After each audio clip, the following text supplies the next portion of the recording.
नमस्कार दोस्तों, कैसे हैं आप लोग। स्वागत है आपका इस यूट्यूब चैनल पर। दोस्तों, हम लोग आज पढ़ने वाले हैं औरंगजेब। देखिए, एक बात मैं आपको बता दूं कि बहुत सारे यूट्यूब पे वीडियो पड़े हुए हैं जो रोचक कहानियों के तौर पर हैं कि औरंगजेब ये था, औरंगजेब वो था। मतलब औरंगजेब के बारे में ही नहीं, बहुत सारे इतिहास जितने भी शासक हैं, चाहे वो दिल्ली सल्तनत के हों, चाहे वो कहीं पर भी हों, ठीक है, तो उनके कहीं ना कहीं कुछ और भी कहानियाँ होती हैं जो मतलब कॉम्पिटिटिव एग्जाम्स के लिए बिल्कुल भी ज़रूरी नहीं होती हैं। तो यहाँ पर हम लोग उस चीज़ को तो इग्नोर करेंगे, ठीक है, उस चीज़ के बारे में बिल्कुल बात नहीं करेंगे, क्योंकि बहुत सारे यूट्यूब पे वीडियो पड़े हुए हैं, मतलब एक से बढ़कर एक पड़े हुए हैं। आप लोग जानते हैं मैं इसके बारे में बात कर रहा हूँ, ठीक है। तो उनको तो इग्नोर करना है, हमें वो पढ़ना है जो हमारे एग्ज़ाम में पूछा जाएगा। तो औरंगजेब किसका बच्चा है? ये शाहजहाँ का बच्चा है। माता का नाम क्या है? अर्जुमंद बानो बेगम, जिसको मुमताज़ के नाम से जाना जाता है। और जन्म कहाँ हुआ था? 1618 में इसका जन्म हुआ था, उज्जैन में, ठीक है। और पत्नी कौन कौन थी? पत्नी थी दिलरस बानो बेगम। देखिए, जो औरंगजेब है ये कट्टर मुस्लिम था और शरीयत के हिसाब से 4 शादियां कर सकते थे, तो इसने 4 शादियां करी थी। तो पहली पत्नी इसकी कौन है? दिलरस बानो बेगम, जिसको राबिया उद दौरानी के नाम से ज़्यादा जानते हैं लोग। नवाब बाई बेगम, उदयपुरी बेगम। और इन चारों बेगम से इनके जो है टोटल 10 बच्चे थे। इसमें 5 पुत्र थे और 5 पुत्रियां थीं। 5 पुत्रियां थीं। तो इस हिसाब से औरंगजेब का थोड़ा सा जो बेसिक जो कंसेप्ट है वो हम लोग समझ लिए हैं, ठीक है। अब ये शाहजहाँ इसके पिताजी का नाम था। अभी तो आप लोग लगातार पढ़ रहे हो तो आपको लगता है कि ये कोई बहुत बड़ी बात नहीं है, ये तो सब जानते हैं, लेकिन एग्जाम में जब आता है तो लोग कन्फ्यूज हो जाते हैं कि आखिर मतलब क्रम ही नहीं पता है, ठीक है, तो कहाँ से।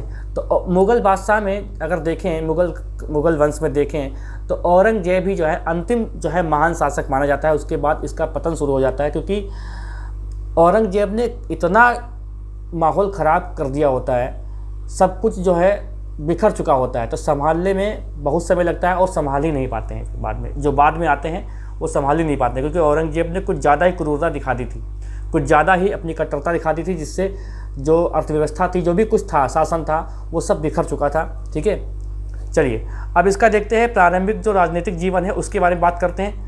राजनीतिक जीवन की शुरुआत कब होती है? 1634 में राजनीतिक जीवन की इसकी शुरुआत होती है, जब शाहजहाँ द्वारा औरंगजेब को 10,000 जात और 4,000 सवार का मनसब दिया जाता है, ठीक है।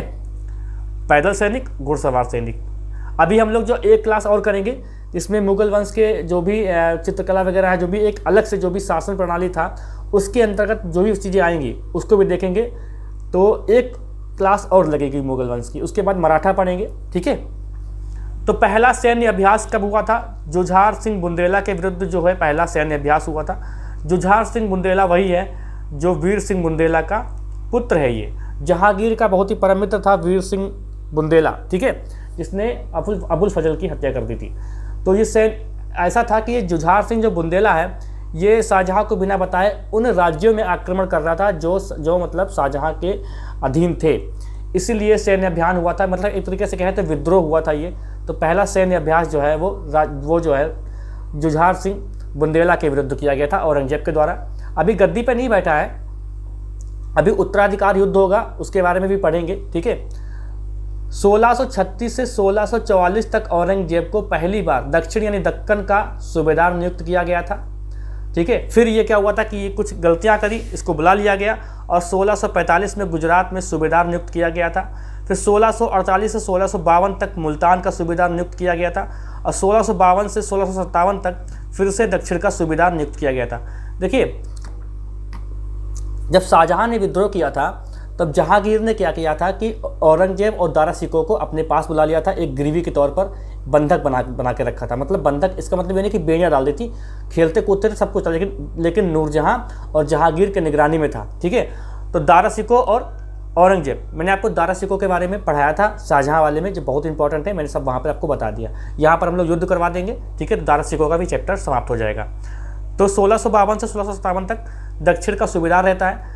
कहीं ना कहीं दारा शिकोह से ईर्ष्या रहती है, क्योंकि वो समझदार भी होता है और शाहजहाँ भी जो है ज़्यादातर जो अपना प्यार है, लाड़ प्यार जो है वो दारा शिकोह के ही प्रति दिखाते हैं, और आए दिन डांट खाता रहता था औरंगजेब, इसीलिए कुछ ना कुछ इसके प्रति जो है ईर्ष्या की भावना भी रहती थी औरंगजेब के अंदर दारा शिकोह के प्रति, ठीक है।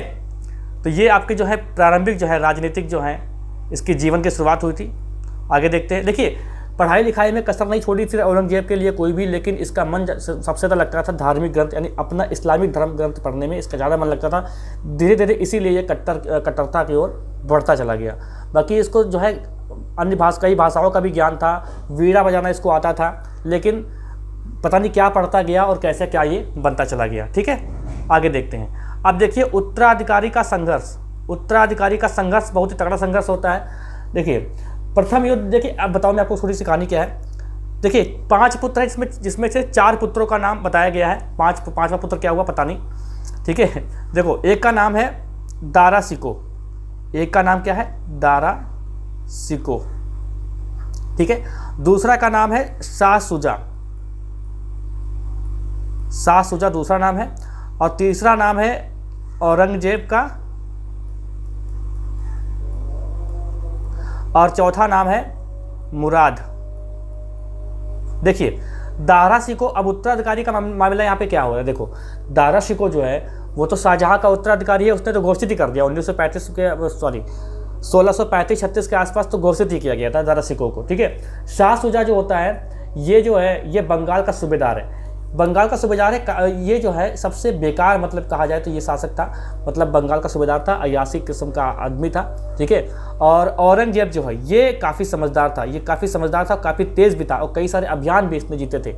और मुराद, तो ये तो मैंने बताया कि दक्कन का जो है सूबेदार था, और मुराद ये कहाँ का सूबेदार था, तो जो मुराद है ये गुजरात का सूबेदार था। ठीक है, देखिए जब अर्जुमंद बानो बेगम के यानी मुमताज़ की जब मृत्यु हो जाती है तो ये टूट जाता है शाहजहाँ टूट जाता है। फिर वहाँ से धीरे धीरे बीमार होना स्टार्ट हो जाता है, और कुछ ऐसी बातें हुई होती है जैसे 1649 में जो है ये जो कंधार है ये भी चला गया होता है, ये भी चला जाता है मुगलों के हाथ से।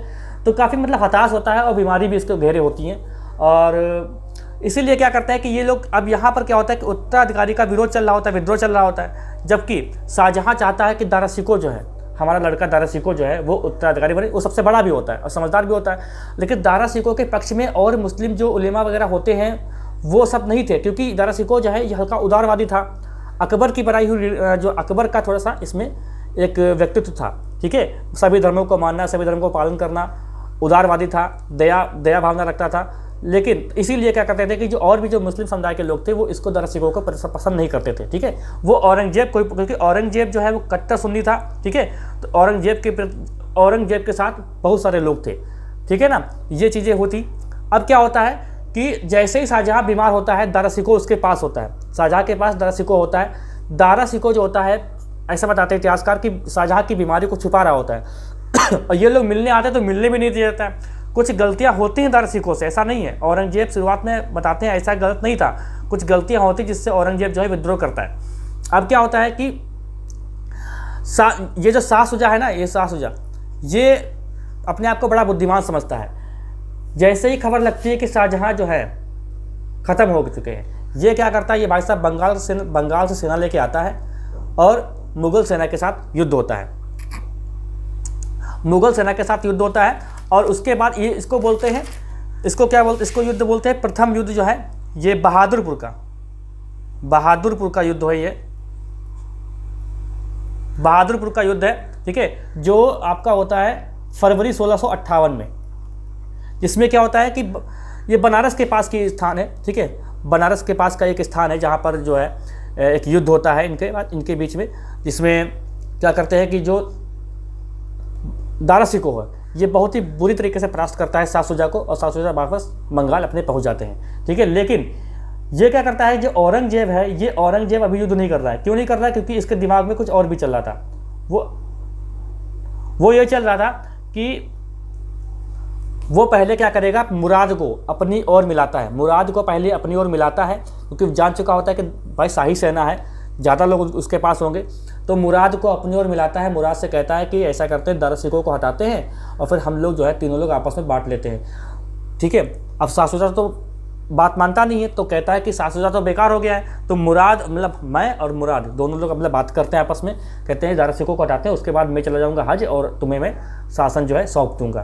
तो मुराद उसकी बात में आ जाता है। फिर मुराद जब आता है तो उसके बाद एक युद्ध होता है। देखिए जो दारा सिको है ना, दारा सिको का साथ दे रही होती सबसे बड़ी बहन होती है जिसका नाम होता है जहान आरा। जिसका नाम होता है जहान आरा, ठीक है।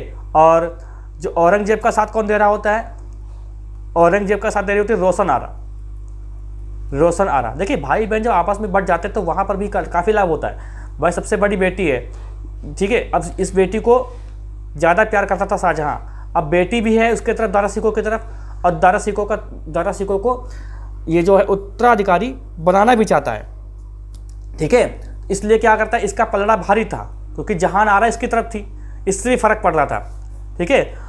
जब दीपालपुर में क्या करते हैं, दीपालपुर एक स्थान होता है, दीपालपुर में मुराद और औरंगजेब की मुलाकात होती है, वहाँ पर अपना षड्यंत्र रचा जाता है। उसके बाद क्या होता है, हालांकि ये युद्ध कर चुका है, 700 युद्ध कर चुका है। फिर दूसरा युद्ध होता है धरतम, क्या युद्ध होता है, धर्मत, ये धरतम लिख गया क्या, धर्मत का युद्ध होता है, धर्मत का युद्ध, ठीक है। इसमें औरंगजेब और मुराद एक साथ होते हैं, औरंगजेब और मुराद एक साथ होते हैं, और शाही सेना जिसका नेतृत्व कौन कर रहा था, राजा जय सिंह कर रहे होते हैं और कासिम खां कर रहे होते हैं, ठीक है।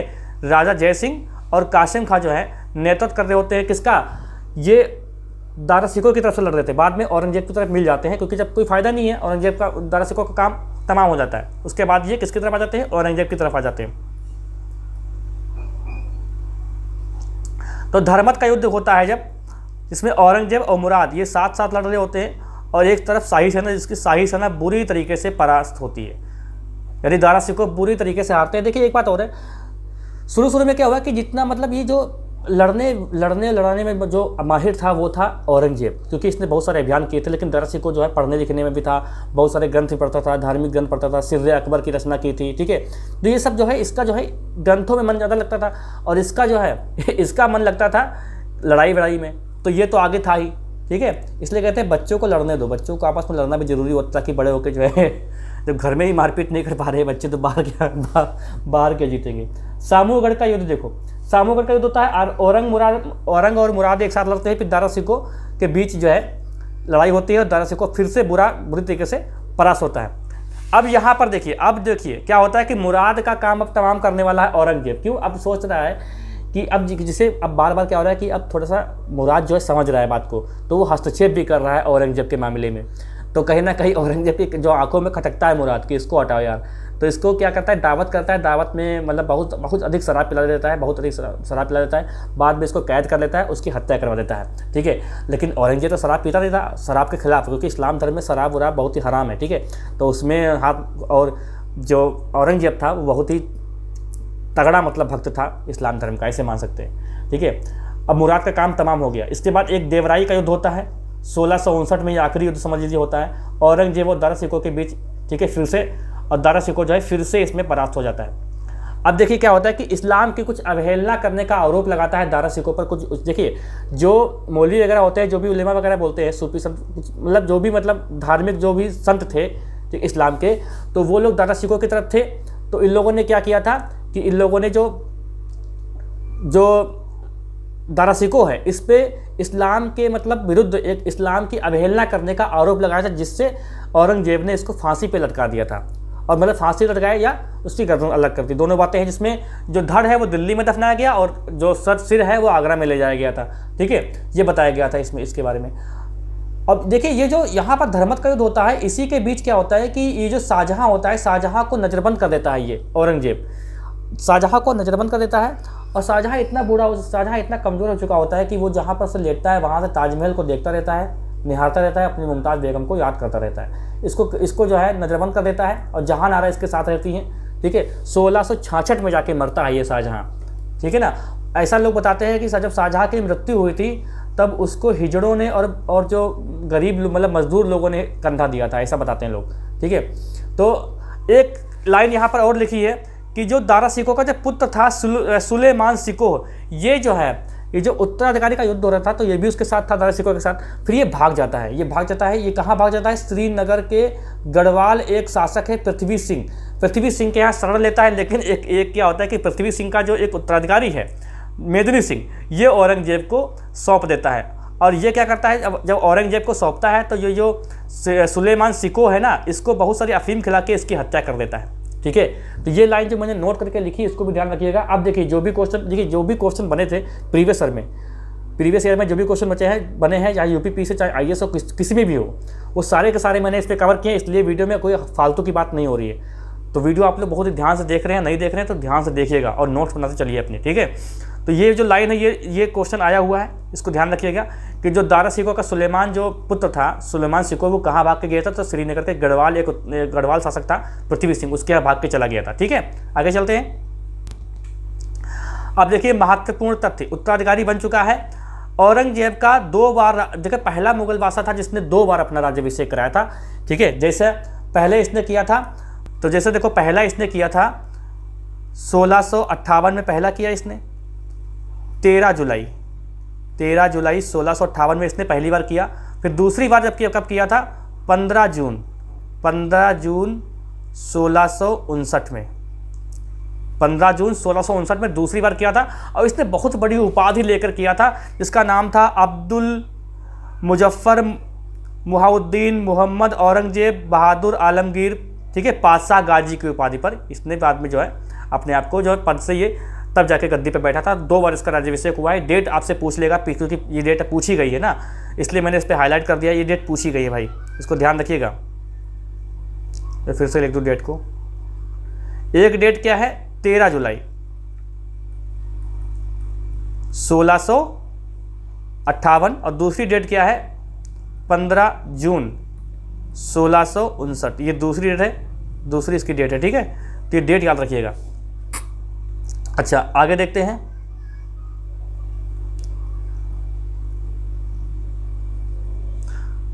(1665) के आरंभ में औरंगजेब ने राजा जय सिंह के नेतृत्व में विशाल सेना जो है भेजी और शिवाजी का दमन करने के लिए, ठीक है, भेजी थी। और जहाँ पर पुरंदर की संधि हुई, तो पुरंदर की संधि आप लोग अभी जब मैं आपको जो पढ़ाऊंगा मराठा, तो वहाँ पर भी हम लोग इसको देखेंगे एक बात, इसको आप यहीं पे छोड़ सकते हैं, ठीक है। ऊपर की लाइन छूट गई है। औरंगजेब के पुत्र जो है अकबर ने 1681 में जो है एक विद्रोह कर दिया था। 1681 में विद्रोह कर दिया था क्योंकि औरंगजेब जो है ये काफ़ी कट्टरता दिखा रहा था, तो इसलिए ये थोड़ा उदारवादी था, तो इसलिए जो है इसने विद्रोह कर दिया था। और इसका साथ जो है मारवाड़ और मेवाड़ के शासक दे रहे थे। और वो मारवाड़ और मेवाड़ के शासक, इन्होंने ये एक प्रस्ताव रखा था कि अकबर अगर अपने आप को भारत का बादशाह घोषित करता है तो उसकी सेनाएं उसका साथ देंगी। और जो एक ये था दुर्गादास एक शासक था, इसने इसको शरण दी थी दुर्गादास को। फिर इसका पीछा करते करते ये दक्षिण आता है। और दक्षिण जब औरंगजेब आता है उसके बाद कभी जो है ये आगरा के दर्शन नहीं करता है, वहीं पर इसकी मृत्यु होती है, ठीक है। तो क्या करता है कि 1682 में औरंगजेब जो है खुद पीछा करता है अकबर का। अब देखिए ये जब अकबर जो है था ना, अकबर द्वितीय नाम से जानते हैं इसको, ये जो अकबर होता है ये जब औरंगजेब का विद्रोह करता है, जब औरंगजेब के साथ जब युद्ध की घोषणा करता है, तब समझ लीजिए कि ये राजपूतों के सामने औरंगजेब की ताकत को कमज़ोर कर देता है। भाई देखिए लड़का ही जब विद्रोह कर रहा है तो इसका मतलब क्या हो सकता है। इसीलिए खुद जो है ये खुद गया था पीछे और फिर ये भाग गया था अफगान, ठीक है। फिर बाद में इसको पकड़ के लाया गया था, बाद में ये मर भी गया था। औरंगजेब को जिंदा पीर कहा जाता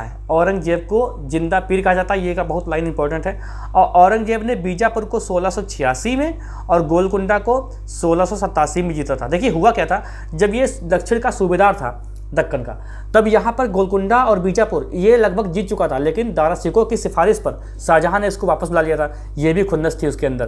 तो ये इसका सपना बहुत बड़ा सपना रह गया था जो इसने शासक बनने के बाद पूरा किया। तो 1686 में गोलकुंडा जीता। देखिए एक बात और है, जब ये शासक बना था तो उत्तर भारत में कुछ जीतने के लायक था भी नहीं, और जो काम करने वाला लोग होता है वो वहीं पे जाएंगे जहाँ पर काम होता है। तो ये दक्षिण चला आया था, दक्षिण में बहुत सारे राज्य को जीता था इसने, तो उत्तर भारत के द्वारा गया ही नहीं था। ये इसको मिटाते हैं पहले।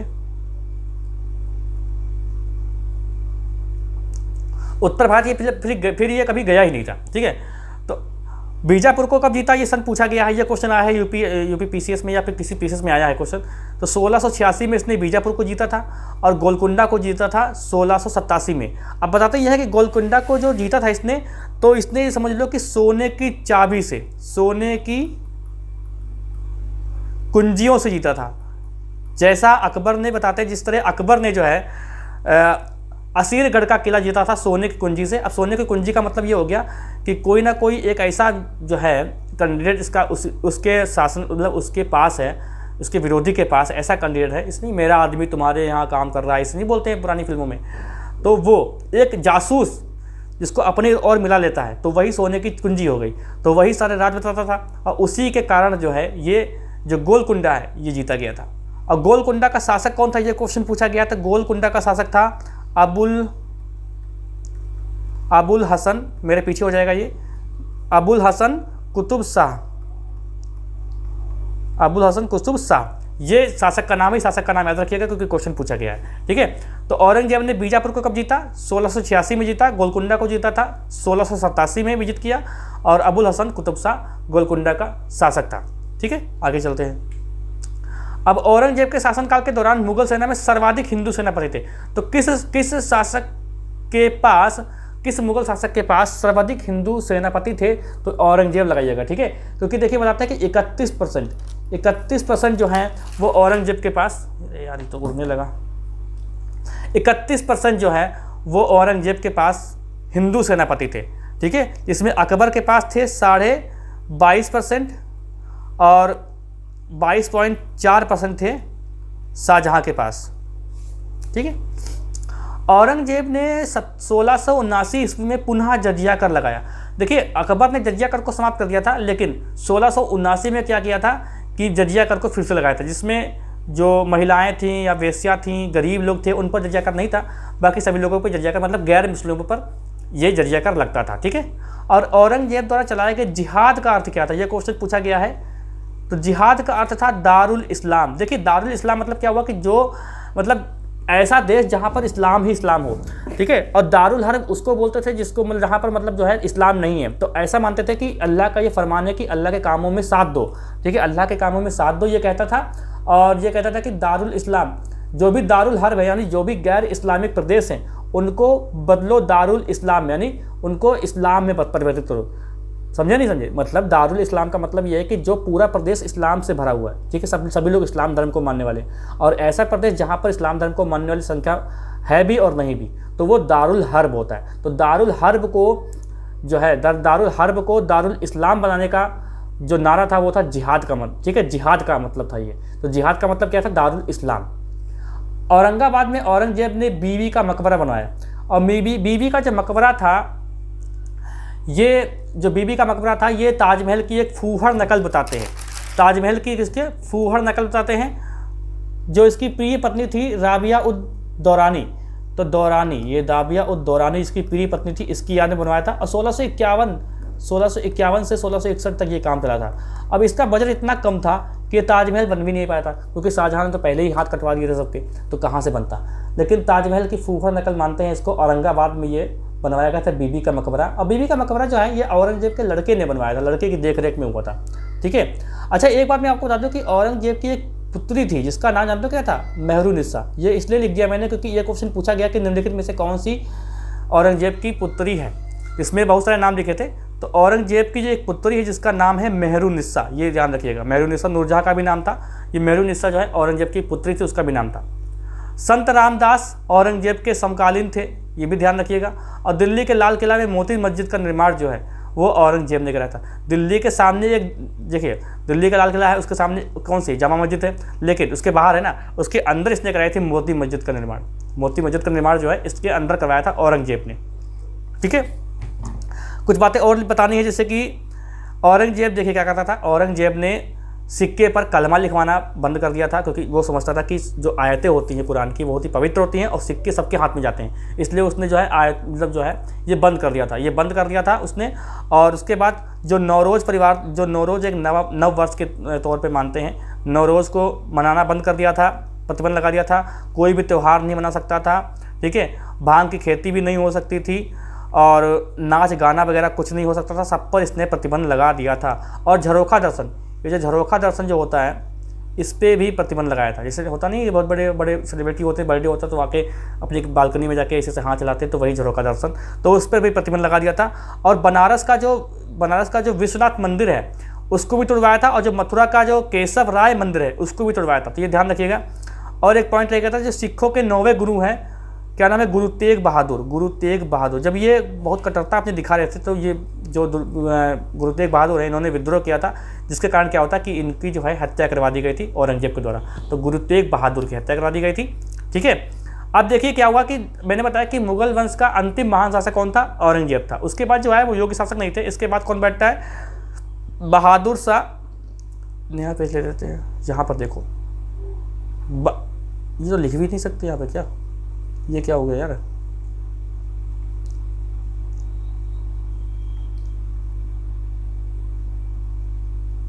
एक सेकंड, यही पे देख लो। देखो जो बहादुर शाह है, अरे यार ये क्या हो रहा है,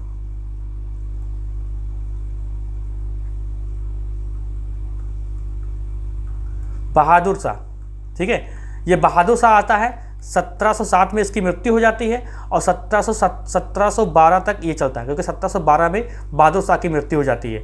और इसने इसलिए क्या करता है, इसको शाह बेखबर बोलते हैं, इसको शाह बेखबर बोलते हैं। इसने जजिया का समाप्त कर दिया था, ठीक है। अब देखिए मुगल वंश का जो अंतिम शासक था उसका नाम देखो क्या है, उसका नाम है बहादुर शाह जफर। बहादुर शाह जफर मुगल वंश का अंतिम शासक था, बहादुर शाह जफर, जिसने 1857 के विद्रोह में जो है के बाद जो है 1857 के विद्रोह के बाद इसको रंगून भेज दिया गया था, जहां पर इसको कुछ समय बाद इसकी मृत्यु हो गई थी, ठीक है। तो एक वीडियो हम लोग औरंगजेब की और करेंगे, जिसके बाद आपकी सारी बातें जो है मुगल वंश से जो भी आएंगे क्वेश्चन, वो सारे क्वेश्चन क्लियर हो जाएंगे, ठीक है। तो समझ में चीज़ें आई हो तो देखो, वीडियो कैसा भी लगा हो, अच्छा खराब कुछ भी, कमेंट कर दिया करो यार। कमेंट करने से कुछ ऐसा लगता है कि हाँ कुछ लोग देखने वाले हैं, और सब्सक्राइब भी नहीं करते हैं, और पहली बात तो कोई पूरी यहाँ तक देखते ही नहीं है। अगर यहाँ तक देखे हैं तो भैया कमेंट करके बताओ आखिर कौन सी चीज़ आपको अच्छी लगी, कौन सी चीज़ आपको अच्छी नहीं लगी, ठीक है। चलिए मिलते हैं हम लोग अगली क्लास में। वीडियो को लाइक कर देंगे और चैनल पे जो लोग नए वो चैनल को सब्सक्राइब कर दें। मिलते हैं अगली क्लास में।